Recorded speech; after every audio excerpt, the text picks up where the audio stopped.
Hello everyone, आप सभी का स्वागत है पीपल मैनेजमेंट की सेकंड वीडियो में।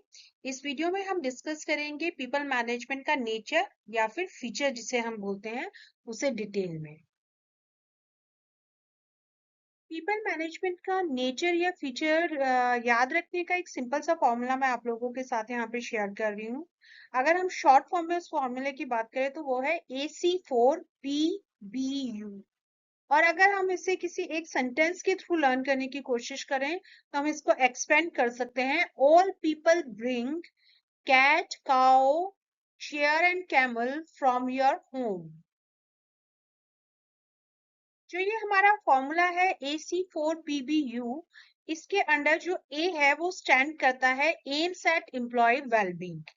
जो पीपल मैनेजमेंट है उसका जो एम है वो एम्प्लॉय वेलबींग है। उसका मेन फोकस ही ये है कि जो लोग किसी टीम में या ग्रुप में काम कर रहे हैं वो ऑर्गेनाइजेशन के साथ एंगेज हो, उन्हें ऑर्गेनाइजेशन में ट्रस्ट हो और वो ऑर्गेनाइजेशन के साथ अपना कैरियर लॉन्ग टर्म में देखे। तो उसके लिए ऑर्गेनाइजेशन उन्हें जो भी फैसिलिटीज पॉसिबल है या जो भी फैसिलिटीज किसी टास्क को करने के लिए रिक्वायर्ड है, वो चाहे फैसिलिटीज हो या रिसोर्सेज हो, वो पीपल मैनेजमेंट का कंसर्न रहता है कि वो उन लोगों को प्रोवाइड करे। इसीलिए हम कहते हैं कि जो पीपल मैनेजमेंट का नेचर है उसका जो मेन फोकस है वो एम्प्लॉयज पर है। जो सेकंड नेचर है या फीचर है पीपल मैनेजमेंट का वो है कंसर्न विद पीपल। देखिए, एक ऑर्गेनाइजेशन में काम करने के लिए बहुत सारी चीजों की जरूरत होती है। It can be man, material, machine. पर जो पीपल मैनेजमेंट है वो मेजॉरिटी उसका जो कंसर्न है वो जो पीपल है उन पर है। It is not dealing with finance, it is not dealing with machinery. अब हम कंटिन्यू करते हैं आगे आने वाले नेचर्स पे कि पीपल मैनेजमेंट का नेचर या फीचर क्या है। तो पीपल मैनेजमेंट का नेक्स्ट नेचर है कि it is a continuous function. देखिए, ऐसा नहीं है कि आपने एक बार लोगों का ध्यान रखा और उन लोगों ने काम करना शुरू कर दिया और उसके बाद पीपल मैनेजमेंट का काम खत्म हो गया, नहीं।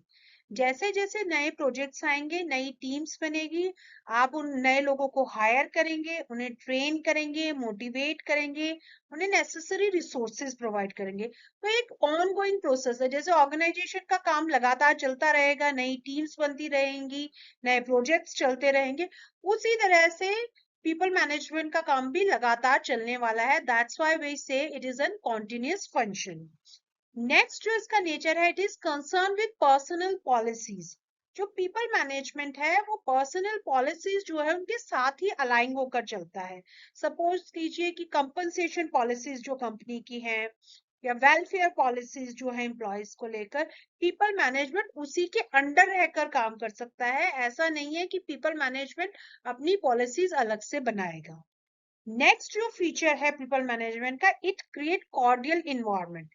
जब आप ऑर्गेनाइजेशन में अपने एम्प्लॉयज को मोटिवेट करते हैं, उनको रिटेन करने के लिए तरह तरह की एक्टिविटीज करते हैं, उनको रिसोर्सेज प्रोवाइड करते हैं, उन्हें ये भरोसा होता है कि किसी भी तरह का कॉन्फ्लिक्ट होगा तो organisation is there to resolve them. तो फिर एक ऐसा इन्वायरमेंट क्रिएट होता है जहां पर सभी लोग काम करना पसंद करते हैं और अपना बेस्ट देने की कोशिश करते हैं। So that's why we say कि people management create a cordial environment for work. अब हम अपने फॉर्मूले के लास्ट क्वेश्चन पे आ जाते हैं। हमारा फॉर्मूला था AC4PBU। तो P जो है इस फॉर्मूले में स्टैंड करता है पार्ट ऑफ जनरल मैनेजमेंट। जैसे कि हम पिछली वीडियो में डिस्कस कर चुके हैं कि जो पीपल मैनेजमेंट है वो जनरल मैनेजमेंट का एक छोटा हिस्सा है। जनरल मैनेजमेंट में बहुत सारी चीजें आ जाती हैं जैसे कि प्लानिंग, ऑर्गेनाइजिंग, कंट्रोलिंग। तो उसके अंदर एक छोटा पार्ट जो है वो पीपल मैनेजमेंट है। और नेक्स्ट जो हमारे फॉर्मूले में बी है, that stands for bring the best quality results. People management का मेन फोकस ये होता है कि जो लोग हमारे पास हम लोगों ने हायर किया है उनके अंदर से हम बेस्ट जो है निकाल सके, वो ऑर्गेनाइजेशन के प्रति पूरी तरह से एंगेज्ड हो, उन्हें काम करने में मजा आए, वो उनकी खुद की भी पर्सनल ग्रोथ हो और वो अपना बेस्ट एफर्ट जो है वो ऑर्गेनाइजेशन के टास्क के लिए दे सके। अब हम बात करते हैं पीपल मैनेजमेंट के लास्ट दो कैरेक्टरिस्टिक्स के बारे में। तो लास्ट दो कैरेक्टरिस्टिक जैसे कि हमने फॉर्मूले में समझा था AC4PBU, then U stands for universally applicable. देखिए, पीपल मैनेजमेंट के जितने भी प्रिंसिपल्स हैं, जितनी भी टेक्निक्स आप आने वाले चैप्टर्स में पढ़ेंगे, वो सारी यूनिवर्सली हम अप्लाई कर सकते हैं। ऑर्गेनाइजेशन चाहे छोटी हो या बड़ी हो, चाहे वो ऑर्गेनाइजेशन प्रोडक्ट बनाती हो या सर्विस इंडस्ट्री से रिलेटेड हो, इसके रूल्स, इसके प्रिंसिपल्स और इसकी टेक्निक्स हर तरह की ऑर्गेनाइजेशन पे अप्लाई की जा सकती है। और उसके बाद लास्ट कैरेक्टरिस्टिक के बारे में बात करते हैं। तो पीपल मैनेजमेंट जो है वो डील करती है एम्प्लॉय सेटिस्फेक्शन पे। देखिए, जब तक आपके एम्प्लॉयज जो हैं, जो ऑर्गेनाइजेशन में काम कर रहे हैं, वो ऑर्गेनाइजेशन से सेटिस्फाइड नहीं है, वो खुश नहीं है वहां काम करके, तब तक वो लोग अपना बेस्ट एफर्ट ऑर्गेनाइजेशन को कभी भी नहीं देंगे। तो it is very important that your employees are satisfied with different policies which personal department is employing on them. It can be compensation policy, it can be welfare policy.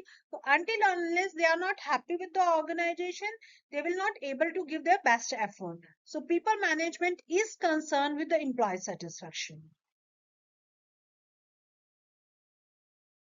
I hope कि आपको characteristics या फिर features जो people management के हैं वो अच्छे से समझ में आए होंगे। इस नोट के साथ मैं इस वीडियो को एंड कर रही हूँ। आने वाली वीडियोस में हम पीपल मैनेजमेंट का सिग्निफिकेंस डिस्कस करेंगे और उसके बाद हमारी जो यूनिट फर्स्ट है पीपल मैनेजमेंट की वो एंड हो जाएगी। Thank you so much.